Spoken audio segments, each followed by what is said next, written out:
Welcome to Zwida Media. If you're new to this channel, please subscribe. Don't forget to like, comment and share. Here's a new video for today. Enjoy.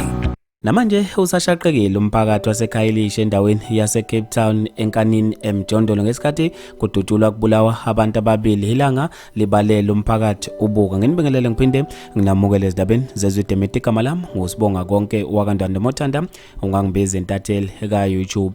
Abadutshulwe bashona ujuqa amadoda amabili aseKhayelitsha endaweni yase Cape Town ngomsombuluko.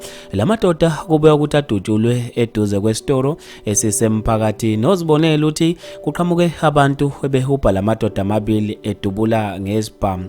Kubikwa ukuthi badutshulwe phambi komphakathi ngesikhulu ihluku.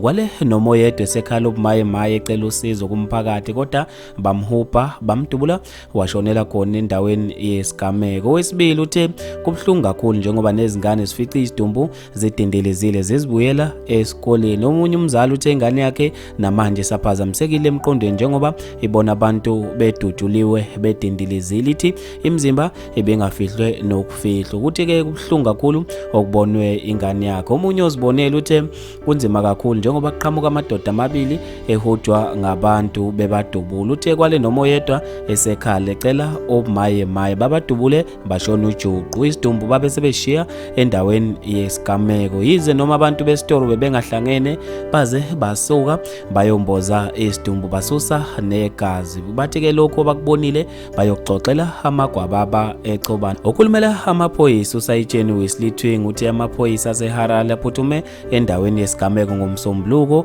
ngethuba zabokora past 1 emini eNhlazane Road enkanini. Uthe bafice abantu izidumbu ezimbili zabesilisa ziduthuliwe zinamanxeba okudutshulwa zidindelezile. Uthe bobabili abasolwa bafice sebevele beshonile. Uthe imbangela yokudutshulwa kwabo kuze kube manje ayikazi ube senxusa umphakathi ukuba noma ubani onolwazi athinte amaphoyisa enambeni yamaphoyisa ukuze akwazi ukubika lolu daba. Abantu ke basale beshaqeka kakhulu ngaso lesigameko esibashiye bebambe ongezansi. Bafethu ke lezi indaba ezibhlungu endlela emangalisayo.